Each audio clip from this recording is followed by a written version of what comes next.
Colleagues worldwide who are joining us today in large numbers for this special event during the High-Level Political Forum on behalf of the United Nations and the United Nations Development Programme, I warmly welcome you to this very interesting and very important event focusing on poverty and also the Multidimensional Poverty Index. Colleagues, how much the world has changed in just a few months. A year ago, at the 2019 launch of the Multidimensional Poverty Index, we were all discussing and noting that at least 270 million people had been lifted out of multidimensional poverty over the course of a decade. Yet COVID-19 has changed everything. With its triple hit on health, education, and income, and so many other aspects in people's lives, it threatens to reverse overall global human development, perhaps for the first time since the UNDP started calculating it through the Human Development Index. It is also propelling millions back into multidimensional poverty. There are many ways to define and measure poverty. Income-based measures, such as the $1.90 a day, can be a useful way to do it, but they fall very far short in telling the whole story of poverty. Who of us who are participating today in this live event could even contemplate surviving on such an amount? The pandemic is a stark reminder that we need to look beyond income poverty when thinking about development. We cannot assume that if we fix the income problem, then everything else will be fine. All statistics offer a glimpse into the past, the world as it appears in the rearview mirror. The data in the report presented today was collected before COVID struck, and it showed continued progress in poverty reduction. But now, of course, that seems very unlikely. We need instead to work on tackling poverty and vulnerability to poverty in all its forms. This is why the Multidimensional Poverty Index is so important. The index, which applies 10 different lenses to understand how people experience poverty, helps us figure out where to apply pressure to do the greatest good for the greatest number, on where we can act now to both tackle the most severe impacts of the crisis and what can be done to better prepare countries and communities for the next one. And let us be clear, there will be more crises, particularly in the face of our ever more unstable climate.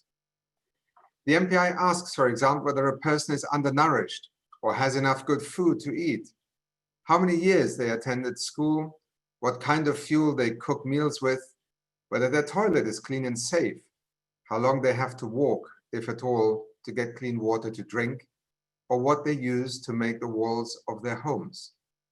In other words, the index asks whether every person has the ingredients they need to live a dignified life.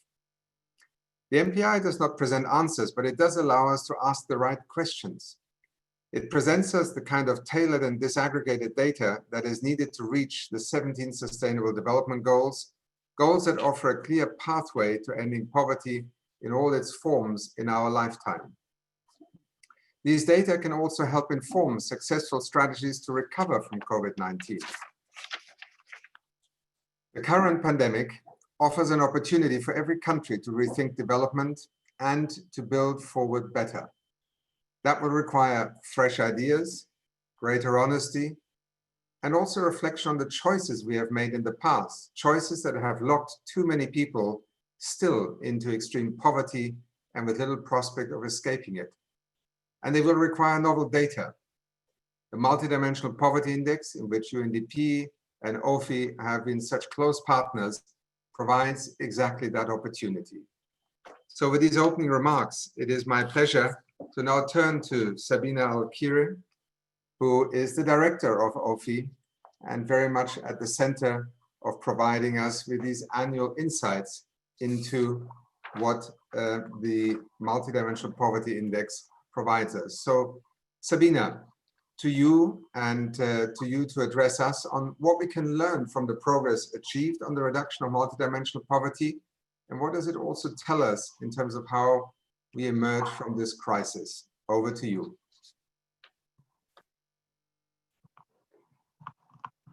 Thank you very much, Achim, and thank you to all of you who have joined and given your time, and to the distinguished panelists for your reflections and also to the teams of HDRO, UNDP, and OFI for your fierce, persistent, and excellent work that underlies the 2020 Global Multidimensional Poverty Index report we launched today. This report is momentous, and yet I can only skim the surface in a few minutes. So I'll define the MPI, I'll say something about the 2020 MPI results, something about trends and COVID. But there are many more aspects about SDGs related to higher education or immunization or work and employment or climate change that are in the report, and I urge you to consider. As Achim said, the global MPI takes SDGs indicators related to SDGs 1, 2, 3, 4, 5, 6, and 11. And for each person, it develops a profile of which of those 10 deprivations they carry. What is their deprivation load? And if they're deprived in 1/3 or more, they're multidimensionally poor. And this becomes a measure, together with the incidence and intensity of poverty, we can disaggregate by rural, urban areas, age, or subnational regions. So what do we find with the global MPI, which this year covers 107 countries and 5.9 billion people, with updated results for 25 countries and 913 million people? We find that 1.3 billion are multidimensionally poor. And who are they? Half of them are children. 2/3 live in middle-income countries. 85% wake up in sub-Saharan Africa and South Asia. 85% live in rural areas. And when we say multidimensional, we mean multidimensional. Of those 1.3 billion people, 99% carry 3 or more deprivations, and over 80% carry 5 or more at the same time. So how has this level of acute multidimensional poverty changed? To do this, we release a study now for 75 countries with strictly harmonized indicator definitions for 2 periods of time. And those 75 countries cover 5 billion people.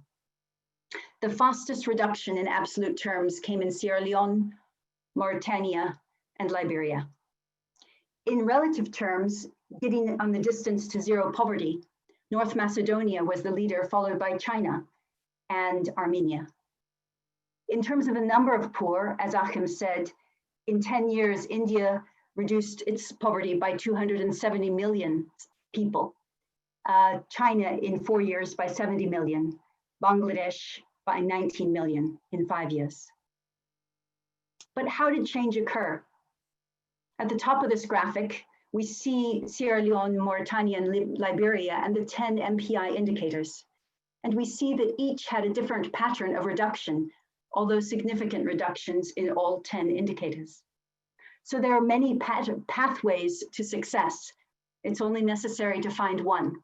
There are different pressure points and different ways of reducing. So let me give you an example of how we go within the countries using Bangladesh, which reduced the incidence of its MPI from 38 to 24% in 5 years. And it did so in a pro-poor way.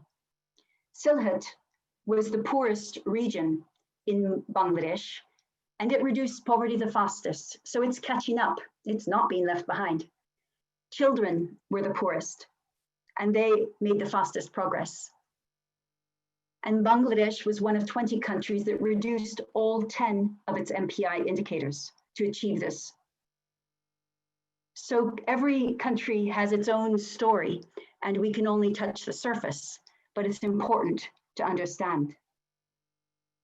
Where do those trends take us? For example, will we be able to have the MPI globally in developing countries between 2015 and 2030?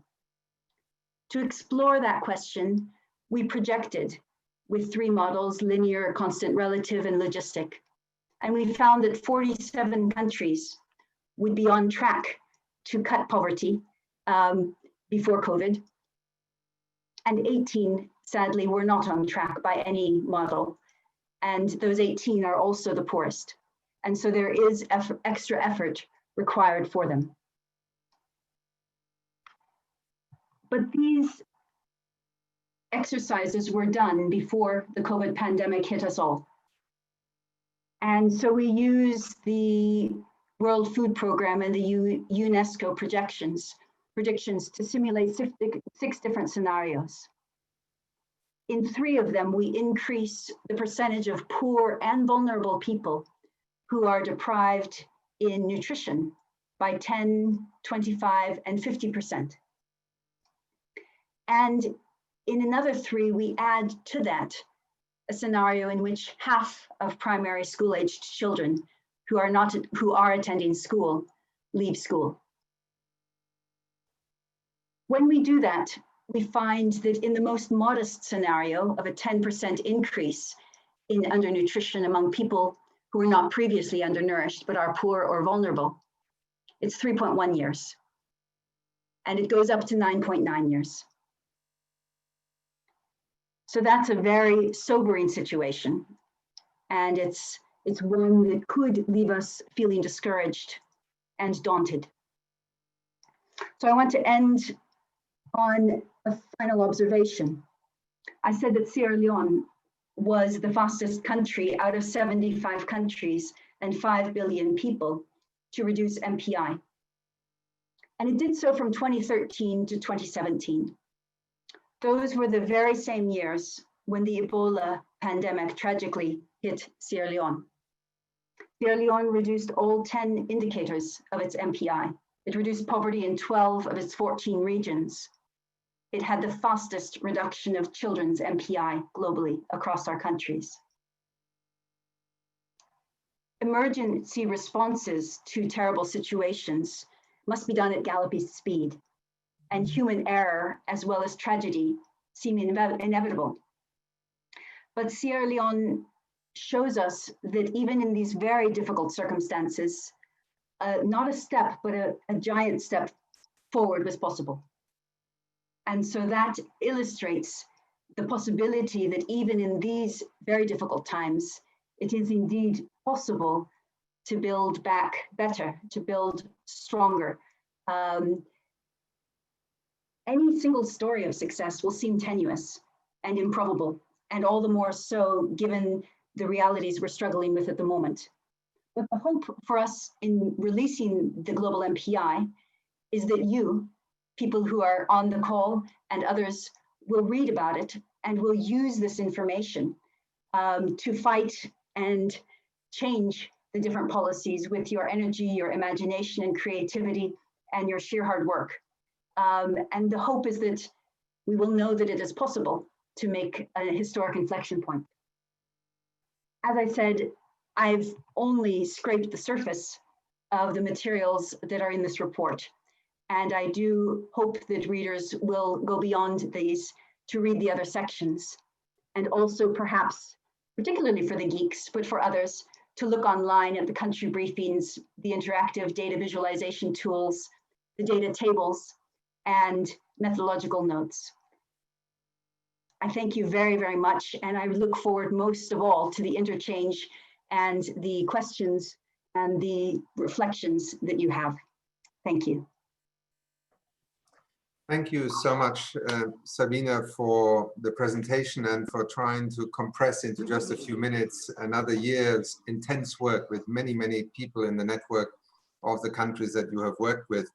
Now, it is in the nature of these live events that sometimes things don't quite work out as we hope, and it was going to be my pleasure to introduce His Excellency Mr. Mannan, the Minister of Planning of Bangladesh.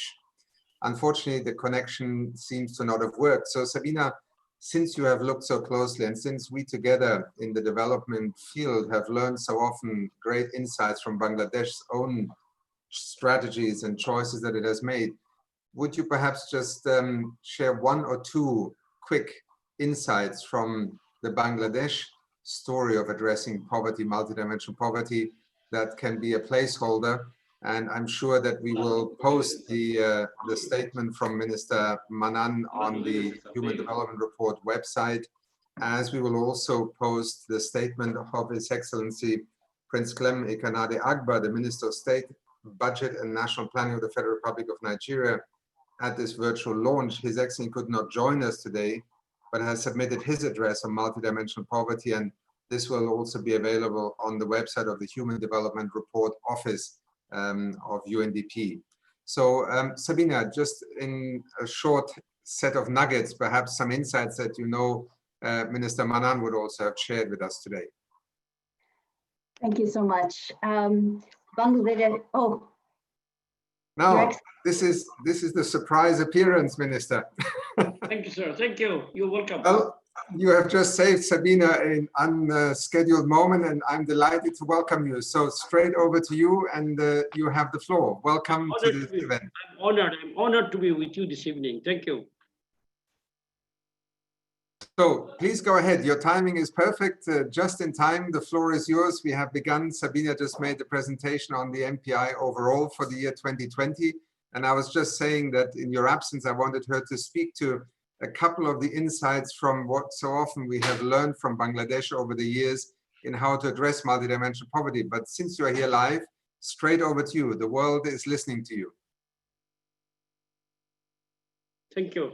I have a written text given by my ministry, so I'll read that first. Thank you. It's a great pleasure for me to be present in this important event this evening. I would like to convey our thanks to Dr. Sabina Alkire. I hope I'm right. Alkire, how do I say that? Alkire, okay. Director, Oxford Poverty and Human Development Initiatives, and UNDP, particularly the administrator and other gentlemen and ladies, for organizing this event. The COVID-19 crisis has triggered a global economic crisis with lockdown measures to control the spread of the virus, resulting in the shutdown of economic activities and widespread job loss. UNDP measures global human development, a combination of education, health, and living standards, could fall this year for the first time since 1990. Unicef projections show that in South Asia, over the coming 6 months, as many as 120 million more children could be pushed into poverty and food insecurity, joining some 240 million children already classified as poor. In Bangladesh, the threat of income loss is acute. Bangladesh is already highly vulnerable to other covariate shocks. For example, Cyclone Amphan only recently destroyed the homes of around 500,000 people, further compounding the crisis. Recent estimates say that in Bangladesh, some 35 million people will emerge as new poor due to the COVID-19. Policy relevance of Multidimensional Poverty Index, MPI and CMPI for Bangladesh in the context of COVID-19. First, while Bangladesh as a middle-income economy has embarked on a new chapter in its development with expectations of continued strong economic growth, the country has been facing new challenges of reform and transition. We realized that a change of focus in the fight against poverty was necessary to have a comprehensive view of poverty and identify its causes in the national context. Second, the current income poverty measurement was not proving adequate for guiding the public policy interventions, especially with regard to social policy. It becomes crucial to look beyond traditional methods of measuring poverty based on income or consumption levels and adopt an approach to seek the multidimensional face of poverty. Third, several MPI indicators may serve as a key predictor of population at risk during the COVID-19 pandemic and can be used to adopt policy measures to mitigate COVID-related shocks.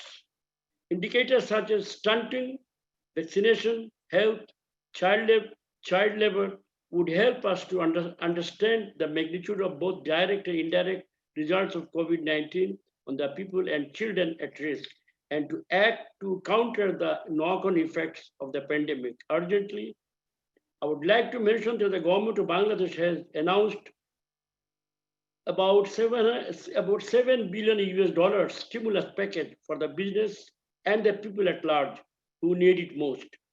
Social protection allocation has been increased to about 3% of the GDP. The government has announced special schemes for all poor, elderly, widow, and destitute women and persons with disabilities. Even with limited access to to services during lockdowns and parents' fear of infection, the support from UNICEF, the government has, with support from UNICEF, the government has continued the very important immunization program and delivered new supplies of therapeutic milk to health centers across the country. The MPI and CMPI indicators can provide us additional information about women, men, and children who fall out to multinational poverty due to COVID-19 related shocks and would allow the government to increase investment and expand coverage to safeguard them. The government is currently working to develop the 8th five-year plan for 2020 to 2025 period. And we are putting efforts to combine income, consumption, poverty, and multidimensional approach of poverty together and to come up with a robust poverty analysis for 5-year plan, including a COVID-19 angle in it. I would like to thank the UNICEF, UNDP, and OPHI for their support to develop the measurement. Sustainable Development Goals, SDG, is called to eradicate poverty in all its forms everywhere. But the roadmap to poverty eradication has been changed by the pandemic. The pandemic has shown us a new world where the status quo no longer exists and forced us to reconsider almost every aspect of how we live.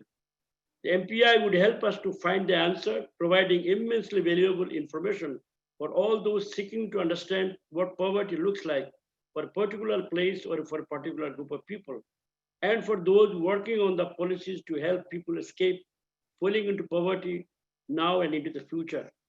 Finally, I wish to draw your attention to some of the features regarding Bangladesh's MPI using 2019 Multiple Indicator Cluster Survey, MICS. By that survey, now 24.6% of people are multidimensionally poor, fewer than in India in 2015-16, which had 27.9% in poverty. 2 countries in South Asia, our neighbors, Sri Lanka and Maldives, have lower MPI than Bangladesh.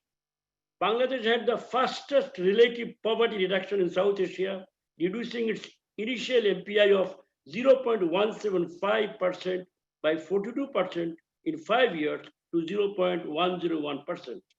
In terms of equity between subnational regions, Bangladesh was one of the 16 countries where the poorest regions was less than twice MPI of the least poor region. And inequality between regions reduced in 2019. Bangladesh is one of the 20 countries that significantly reduced deprivation among the poor in all 10 indicators.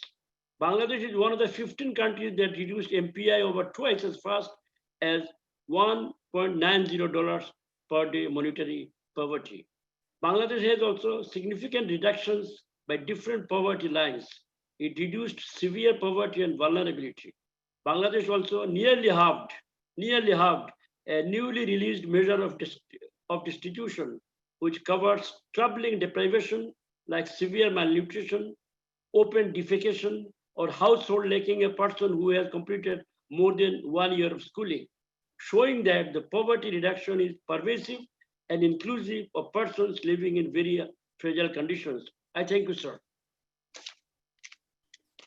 Thank you so much, Excellency. And I should also say thank you so much for finding a moment to join us when really the situation that you are currently facing, both in the Ministry of Planning, but as a country with the floods, is another one of those extraordinary moments. And our hearts go out to you and the people of Bangladesh. I have seen the images, almost a third of the country underwater, millions affected.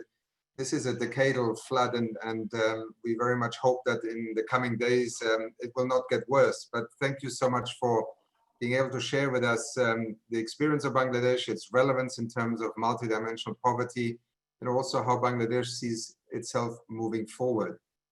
It is now my pleasure to turn to Isabel Malo, the former Vice President of Panama. And to you, Isabel, if I may turn with the question of data is always compelling, and the story it can tell is also compelling. But as somebody who has stood in the center of a political arena, politics can get in the way of effective action. We know that poverty reduction, eradicating poverty, comes down to choices that governments make, societies make, the level of tolerance or commitment that they show. What can you offer us as advice, having been in that role in government, of how a multidimensional poverty index, the analysis, can help to shape thinking, influence politics and choices made? Isabel, over to you. Thank you so much, Achim, and thank you for the invitation to join this panel on such an important event of launching this 10th year multidimensional report. And I would like, before I answer that very important question, to express my deep appreciation to Sabina, OFI, and UNDP, because when Panama prepared our national MPI, the advice, the support, the constant accompaniment of both institutions was very, very important, assuring us that we were on the right track. So thank you for that. And as you have pointed in your question, yes, politics can get in the way. And there are a few lessons that I would like to share. And the number one is that at the end, governments and policymakers always wish the best for their people, wish the best for the countries, but resources are very limited. The resources are never enough. And the tool that the MPI represents in terms of choices, it's amazing. In the case of Panama, for example, because our process was a very participatory process and we reach out to communities, we found out that the issue of rural roads, which is not one of the 10 indicators, was central to Panama's definition of our own MPI. So that gave us clear information that led us to make some shifts and changes on our budget and to prioritize those type of investments, because those would have a clear impact on reducing MPI. So there are lessons, clear lessons, and there are strategies that can be respond to MPI. The second thing that I'd like to share is the importance of leadership in the construction of the MPI and in using that MPI for policy formulation at the highest level. It's a technical process, but it's a technical process that needs that political support, because it's a technical process that should transform how a country decides on investment, how a country fights poverty, how a country addresses policies to fight poverty. So this process needs to happen at the technical level, but with the clear guidance and support from the highest level. And the last thing that I would like to mention is that countries that do not have NPI, you have a clear advantage with this global NPI that is already giving you some information. So I encourage you to utilize that for policy making, and then eventually, when possible, to really work on national MPIs, because the information that it produces is central to policy formulation. Thank you, Achim, over to you. Very clear and to the point, Isabel. Thank you.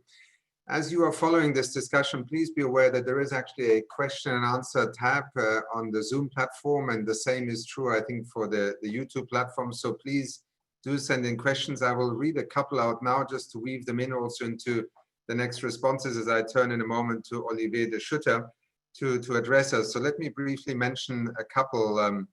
One from Bangladesh that is basically asking, what are the specific policy and programming measures that we can derive from the evidence and also apply in countries like Bangladesh to ensure the protection of the vulnerable and allow a sustainable pathway to emerge.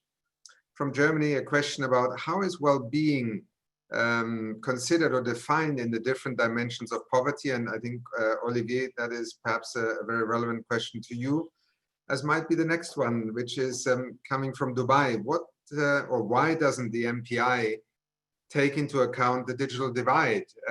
And Sabina, maybe later on, you might want to respond to that also. And then from India, a comment that COVID-19 is a massive disruption, and particularly pointing out that reverse migration, which is unprecedented, of about 3.5 million people in the state of Bihar alone, has put huge pressure on the existing inadequate poverty alleviation programs.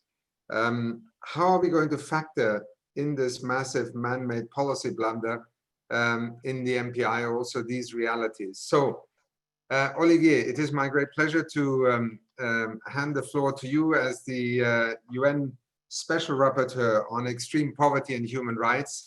Everything that this index and that this discussion refers to is part of your daily work and passion also. So with that, I give the floor to Olivier de Schutter. Thank you. Well, many thanks, Achim, for these very kind words, and congratulations, of course, to Sabina Alkire for the fantastic 10th edition of the Global Multidimensional Poverty Index. I think it's really important that we activists working on the issue of extreme poverty use this index in our work. And I'd like to say that this is true for two reasons. First, because we usually see the lack of income as explaining poor health and nutrition, poor education, poor standard of living. But actually what the Multidimensional Poverty Index shows is that it can also be the opposite. In other terms, having poor access to education, to health, to housing may mean that income opportunities are lesser. And so to break this vicious cycle, we need to have this multi-dimensional approach to poverty. And secondly, of course, GDP growth is not the magic bullet we once thought it should be. It shall only serve human development if combined with an anti-poverty strategy that allows growth to be captured by the people at the bottom of the income earners, and if it serves to finance public services to the population in areas such as healthcare, education, and housing. My own role as Special Rapporteur on Extreme Poverty and Human Rights shall be to move beyond that, however, to emphasize the fact that if we look at political disempowerment, anti-poor discrimination, we understand better how services for the poor are often poor services. And we can focus on the hidden dimensions of poverty, such as the anguish people feel, the disempowerment they experience, the lack of recognition of their contributions, and the abuse, institutional social abuse they are subjected to. And I think this is really important, this human rights angle, for three reasons. And I close with this very simply. First, it allows people that are in poverty to be connected with the empowering potential of human rights. In other terms, to experience themselves not simply as victims and as victims of deprivation, but also as entitled to certain services and goods from the government, which allows them to overcome this shame and this sense of powerlessness that otherwise they experience. It rebalances relationships, if you wish, between service providers, governments on one hand, and people in poverty on the other hand. Secondly, it is essential to allow us to also overcome the challenges linked to the qualitative dimensions of the multidimensional factor of poverty. For example, Mauritania increased the years of schooling. Liberia improved the rates of school attendance. But what do we know about whether pupils in schools in Liberia or Mauritania are actually learning? And is the educational process effective in allowing them to acquire these capacities? And thirdly, human rights are really important because they oblige us to also consider the question of inequality.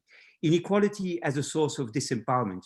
Even if people move out from extreme poverty measured in a multi-dimensional perspective, they still may feel disempowered if they are treated as unequals and if they remain at the bottom of the social ladder, and if we don't tackle inequalities more seriously. And I know that the UNDP has done superb, indeed vital work on these issues, and so I'm very delighted that we shall be able to continue to work together on these themes. Many thanks again.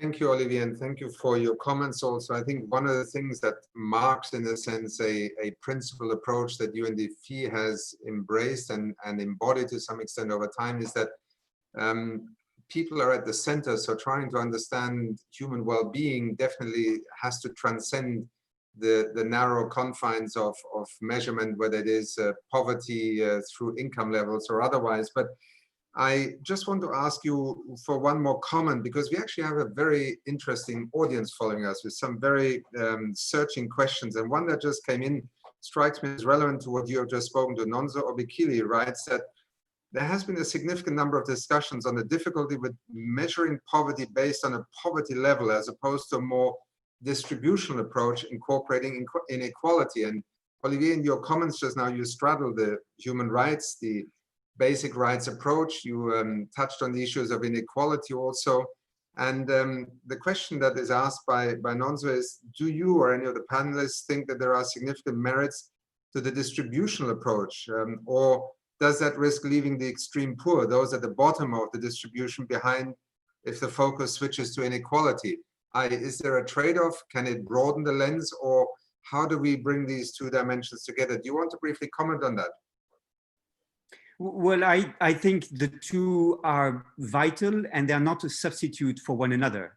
It is extremely striking when you ask people in poverty how they experience their situation, that the answers will be quite similar, even though they may live in very different situations. In Norway and Uganda, of course, being poor is very different, but the language they use, the vocabulary they use to describe the stress they experience, the anguish they feel, the sense of not being able to change their condition, and their sense that they are going to transmit their powerlessness and deprivation to their children, experiencing the same intergenerational transmission of poverty. In some countries, it takes 5-6 generations to overcome poverty in an intergenerational perspective. And all these experiences are common. And so I think poverty can also be understood as relative to the situation one is in a particular society. It's not simply a matter of deprivation, either low income or even deprivation in access to basic services and goods, such as in the areas of health, nutrition, education, or housing. And so I do think the two measures should be used as complementary. And again, neither is a substitute for the other. Thank you, Olivier. Thank you so much also for being part of the discussion today and for the vital work that you do as our UN Special Rapporteur. I'm now turning to Theodora Swift-Koller, who is the Senior Technical Advisor, interesting enough, for equity, so very appropriate, at the World Health Organization. And before I give you the floor, Theodora, let me read out two more questions. You may pick up on one or more elements of the ones that I have read out. One is from a colleague in Unicef, who writes that in nearly a third of the countries studied, either there was no reduction in multidimensional poverty for children, or the MPI value fell more slowly for children than for adults. It's in fact echoing something that even transcends sort of the notion of households. The Human Development Report 2019 detected that within households, there can even be differentiation amongst children in terms of how poverty and inequality affects them. So perhaps no surprise to those who have looked at household data, but certainly something to focus on. And then another question on the MPI is a deprivation model. I'm quoting here, that tracks the lack of, in inverted commas. Is there data available on indicators of resilience, such as social cohesion, religious belief, proximity to support networks? If so, how do these protective measures correlate with the likelihood of lifting out of multidimensional poverty or dropping back into poverty in times of crisis? So Theodora, just a few more curveballs for you, but also please, obviously, very much to focus on what you had prepared. So please, over to you. Thank you so much. It's really an honor to be here with you all. So I was going to discuss the fact that nearly 85% of the world's multidimensionally poor live in rural areas. And I was going to explore this a bit more from the health perspective. Later, I'll come back to these points that were just raised. So I want to first start by talking a bit more about the health of the rural poor. And I want to expand on the drivers, first, of health inequities in rural areas. And in many countries, they're due to weaker health systems, as well as adverse social and environmental determinants of health experienced by the rural poor. And the MPI, as you all know, covers the child mortality and nutrition, as well as key determinants such as water and sanitation and cooking fuel. This year's report also looked at immunization. In many countries, rural and poor populations typically experience inequities in all of these. There are other important inequities, health inequities, that too many to list here, but I just like to name a few. Maternal mortality can be higher in women living in rural areas and among poor communities. Neglected tropical diseases principally impact the rural poor. Zoonoses, occupational health issues, workers in agriculture run twice the risk of dying on the job compared with workers in other sectors. And for non-communicable diseases, in many countries, the rural poor can experience significant challenges in accessing timely and appropriate health services. So what is WHO doing in the face of these health inequities? Well, we have a currently now underway a marker that looks at mainstreaming equity across of all of our programmatic responses for different health topics. We also have work to support the recruitment and retention of health workers in rural areas. A tool called Access Mod is exploring how physical accessibility to health facilities. HEAT, the Health Equity Assessment Toolkit, really looks at how to support countries in doing health inequality monitoring to look at the situation experienced by the rural poor. Innovate aims to support national authorities in reviewing national health programs to close coverage gaps and really leave no one behind. We also have methods to conduct barriers assessments to understand why certain subpopulations can't be accessing the services and the drivers behind those barriers. So I think we're doing a lot, but we have an overarching feeling that it's not enough. And at the 10-year, we 10 years left for the SDGs. Now, as in an international development community and across the UN, we really need to scale up our overarching approach to rural poverty, given the fact that almost 85% of the multidimensional poor live in rural areas. And so what we now have underway together with FAO and through the umbrella of the new Interagency Inequalities Task Team is a process to set in motion the planning of some very concrete, precise cross-UN family deliverables and activities over the next couple of years that will aim to move towards a more coordinated, comprehensive and scaled up approach to tackling rural poverty, not taking it, in an agency specific way, but really aiming towards looking at a new rural development paradigm that aims to tackle rural poverty and decrease inequities in access to in rural areas.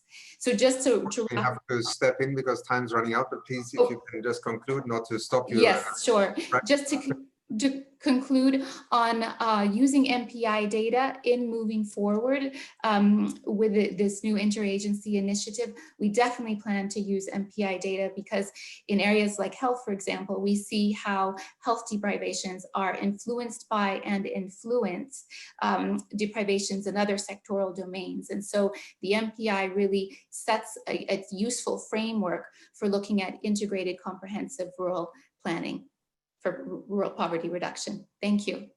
Thank you so much, Theodora, and thank you for joining us, especially at this time when everyone in the WHO is in 24/7 mode. So very good to have you with us. Thank you. Colleagues, it's my great pleasure now to invite Dean Joliffe as the lead economist on the development data group of the World Bank. He is extremely familiar with both the work of the World Bank, the debates within the World Bank, and the debates within the larger poverty community on how we measure, how we use indexes, and how in particular we guide the discussion about informed policy choices. So Dean, without any further delay, You have the floor, and thank you very much for joining us today. Great. Well, thanks very much for the opportunity to read on this, to read the report and to comment on it. I'll make a few comments kind of around the technical aspects of the work, but would first just like to congratulate the UNDP and OFI on producing a really useful and interesting report. As you've noted, my background is on the sort of more on the measurement side of this, and I'd first just like to comment that I found the discussion of the comparisons with the consumption-based measure of poverty based on the $1.90 line to be really balanced and to hit really the sort of key message that we shouldn't view these as competitors, but they really are sending complementary signal. And as Olivier noted, it's less about which one is right. It's not about which one is right or wrong, but it's about the policy prescriptions that we would think are required to address both, particularly when they co-move and when they move in the same direction, and when they start sending different signals. How one thinks about the policy would differ in those contexts. I'll also note a different issue that I found really pretty fascinating in the report was they've taken this brave step forward in trying to forecast MPI. And that's very risky because we don't know what the future holds, as particularly in the world that we live in today. We know that thinking about how and what things will look like in 2030 is a high risk venture, but it's incredibly important, and it's what policymakers need advice on. I think the way that the report has addressed this is sensible. They've looked at past performance and are essentially extrapolating that out in the future, and I think a fair amount can be learned from that.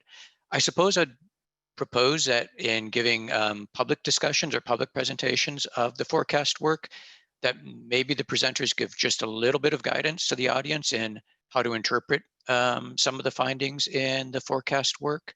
So in particular, in those cases where we don't seem to be on path, that certainly it means business as usual or business that has occurred in the past will not get us to the goal, is an easy sort of message to convey.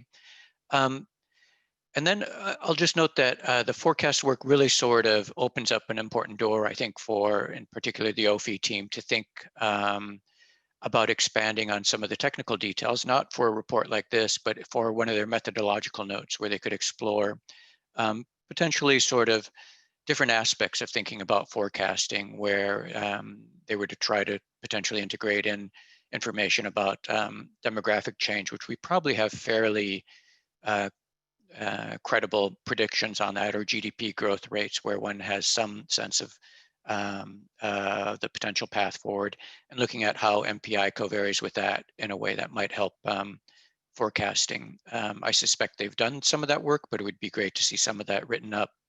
And maybe on that note, I'll just make one final comment. I know we're pressed for time, but I do think it's worthwhile just taking a moment to really appreciate that these reports are meant to be written in a way that they're easy to read and to understand, and this report succeeds in that dimension.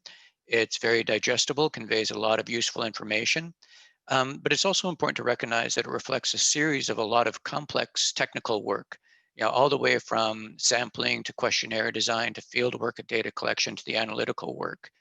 And the ability to assess really the quality of the report, like what we're reading today, rests on our ability to assess the quality of the foundation upon which this report rests.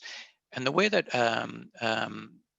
that works very well for this report is that OFI has a methodological note series that documents across many different dimensions a large array of the technical assumptions underpinning this work.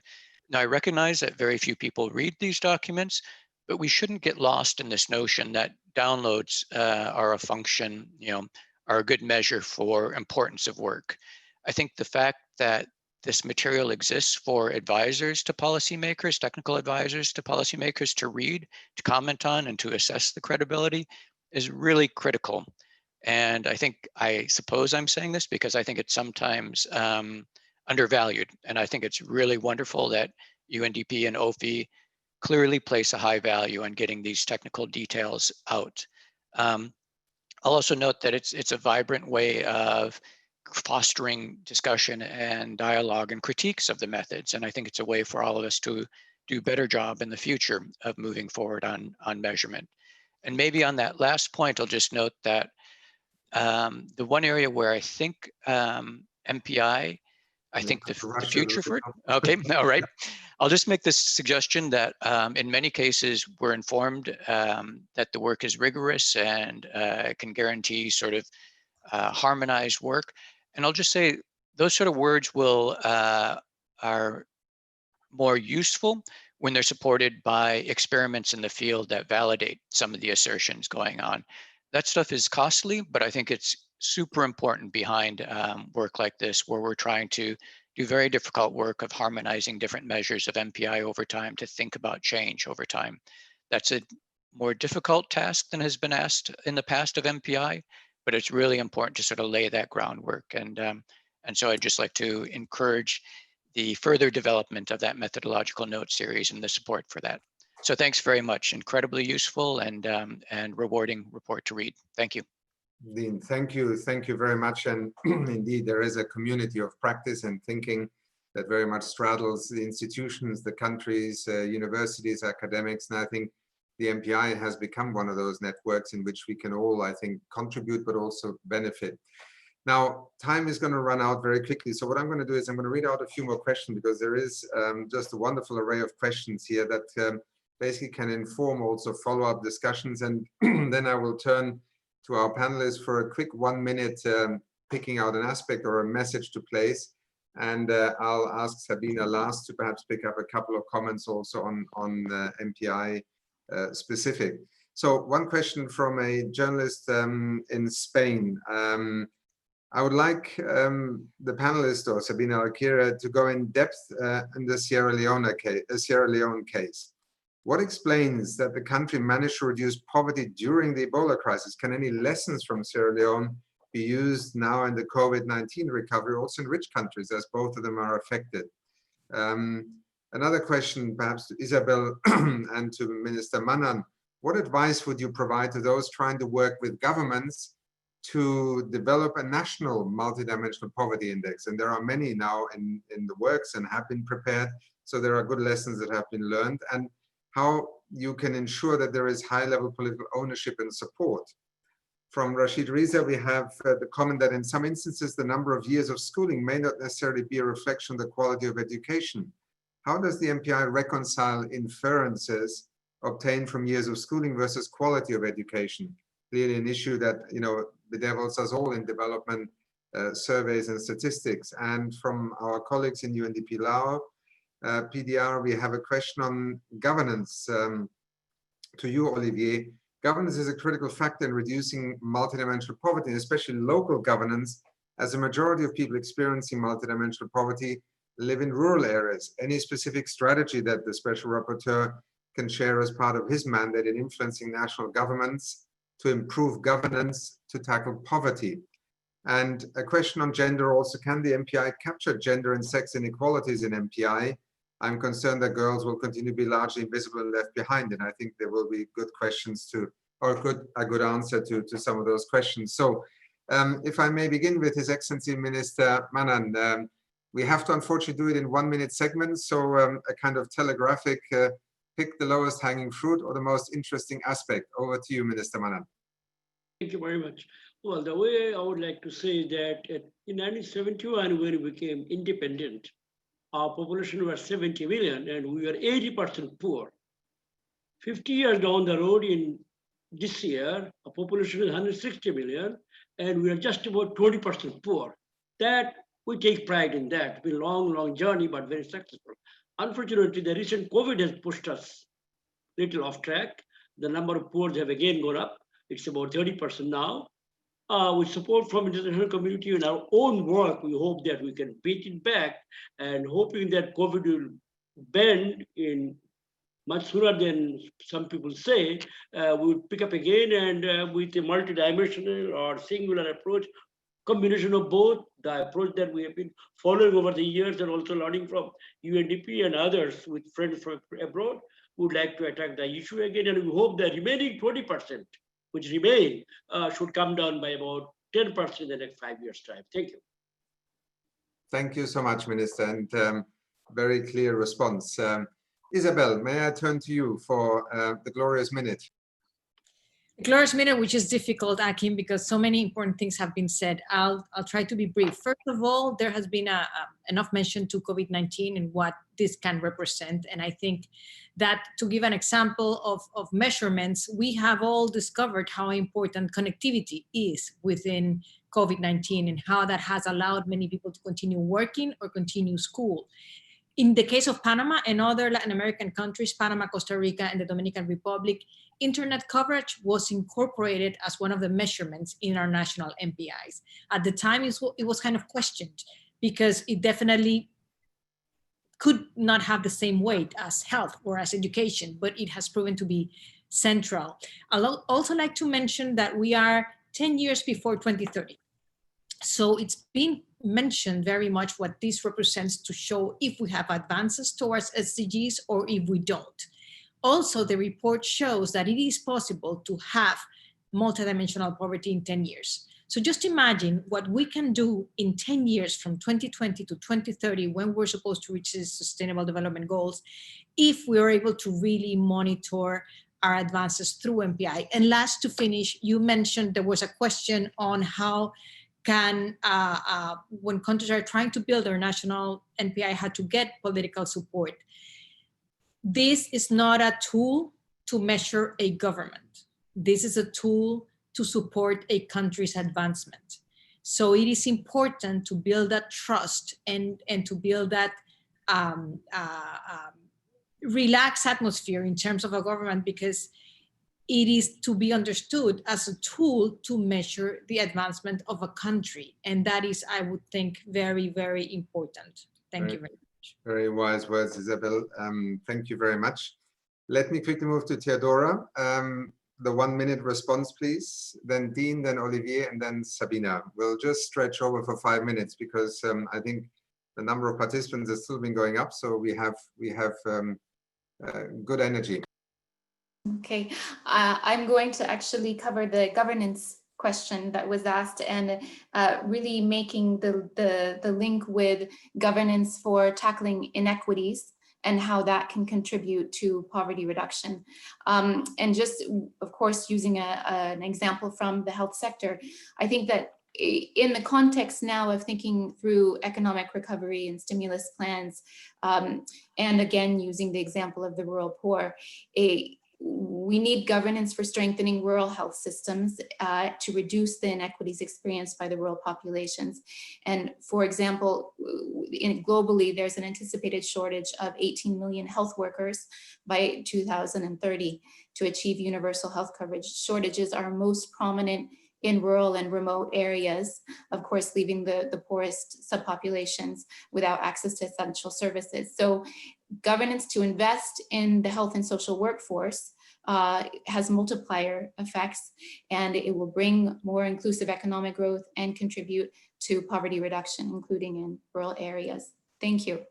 Thank you so much, Theodora. Dean, a last shot. Sure. So I'll take a crack at the question about the quality of education, or quality of really of any of these dimensions. And I'll just make a pitch in support of this global MPI measure. And I think if we think about that global MPI measure, the critical attribute of that is that we need to be able to make comparable comparisons across countries. So it's meant to give us portrayals of how countries are performing relative to other countries or to other regions. It's a really important tool, but it's not meant to solve all problems. And I think what's really nice about the work that is done with the MPI is that there's this recognition that there's both a global MPI and a national MPI. And that national MPI is the tool to really drill down to the specifics of the country details. And so if quality of education is a key attribute and you have good data on that, then embed that or integrate it into that particular that country's national MPI. Don't ask the global MPI to carry that, because that data just won't exist in a way that's comparable across countries. And so it's just really that recognition that this fight against poverty, it's a very hard, complex fight, and we need many different tools. And this is going to be one very important tool in our toolkit. Thank you so much. And perhaps one of the things that might also add a dimension of possibilities, the digital universe that is opening up, artificial intelligence, and we may be able to overcome some of the manually collected empirical data in future with a more accurate interpretation of data. So that's perhaps an interesting issue as well. Olivier, over to you for any last comments or thoughts or provocations.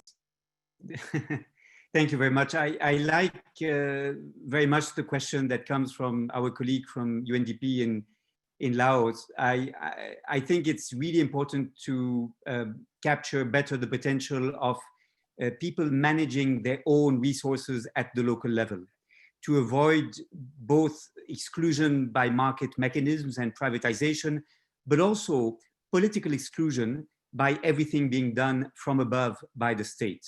And I think that was at the heart, of course, of the work of Elinor Ostrom on the commons.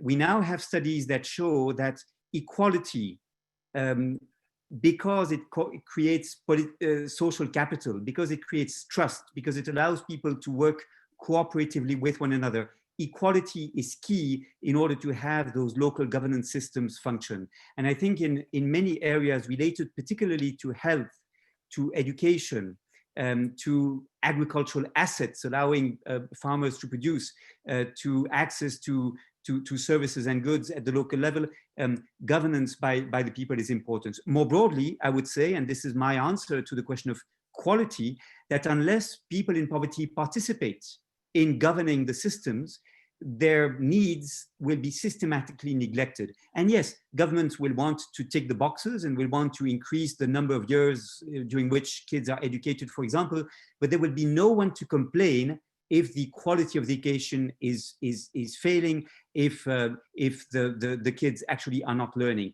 And so if we want to address this question beyond quantity of the qualitative measure of multidimensional poverty, we need to strengthen participatory rights of people in poverty. Thank you so much, Olivier, and very clear. Sabina, to you for obviously an impossible task. So just pick the 2 or 3 things that you want to leave with our audience as the threads for further conversation engagement with us. Very good. Well, thank you so much. It's a rich feast to pick from. On the data, I agree that there are so many limitations, but it may be possible in the next years to build a moderate MPI that would include, for example, internet access or obesity and go up. And so be relevant, for example, in Latin America or Europe and Central Asia or the Arab states where the MPI as currently built is not. But that will be data constrained. Yet I want to thank DHS and MIX for their tremendous work in doing these data that can be disaggregated. We rely on them, we can't change the system, but we thank them for their work. On gender and on children, those are important themes, and we hope next year to be able to bring out more work on that. For example, only 2 countries cut child MPI by half, India and Nicaragua. And as somebody wrote, 1/3 of countries did not reduce child MPI, which is really a troubling fact. Then we will analyze that further. In terms of women and gender, we are able to break down some of the indicators, for example, years of schooling or child school attendance or nutrition by gender. And for example, next year, hopefully see to what extent are MPI poor households lacking an educated woman. So those are the kind of limited but perhaps insightful add-on studies we can do. I'll close with one point that builds on what Dean suggested, and thanks to Dean for all his comments. And to all of you, there are papers and methodological notes galore if you want to go to sleep tonight without any problem. Lots of material to read. In terms of the 18 countries that I said are off track by all 3 models, we do, in the background, we stress that test. Each country was predicted based on its own prior trajectory. But if 18 countries went not to a high trajectory, but simply to the median trajectory of poverty reduction, 15 out of the 18 would cut their MPI by half. So they are off, but they're off, and it's feasible perhaps to turn the tide even there. So this is the work that we can do. We are numbers people. We can't do the work that you in the audience can do of actually building the change, but we can at least show what other countries have done and hope that that imagination catches. Thank you. Sabina, thank you very much. And to all our panelists, thank you for your ability and willingness to join us today to work in this tight format, but also to still bring substance and perspective to an issue that still affects, if you take the MPI, 1.3 billion people amongst us. And let me say one thing, in all the imperfection of data collection and the lack of precision, and sometimes also the great danger that averages and aggregated data hide the reality, the absolute reality of poverty, of deprivation, of discrimination. One of the reasons why collecting information is so vital is that it not only informs our decision-making, it also makes it more difficult to simply have a veneer of invisibility on what is truly an indictment of a world that is richer than ever in terms of economic history, and yet 1.3 billion people are categorized as living in a multidimensionally poor reality. That visibility is, first of all, one that tries to counter the temptation that those who are wealthier, yes, they can live on the other side of town. They don't have to stare at the reality of slums. They don't have to face the daily reality of living from hand to mouth. And therefore, we do, as the United Nations, as OFI, as the World Bank, and many others at the national level, Minister Mannan and National Planning Ministry, we must invest in our ability to make visible what otherwise remains invisible and therefore ignorable. And that is a deep commitment that I think we always must bring to both understanding the power of data, information, and therefore informing a public discourse in a country, in a community, globally, but also the limitations of data. And I think we continue to work, and that's why we're so proud to have our partnership with OFI, with the World Inequality Database in Paris, and many others who are part of the networks that allow us to better understand data.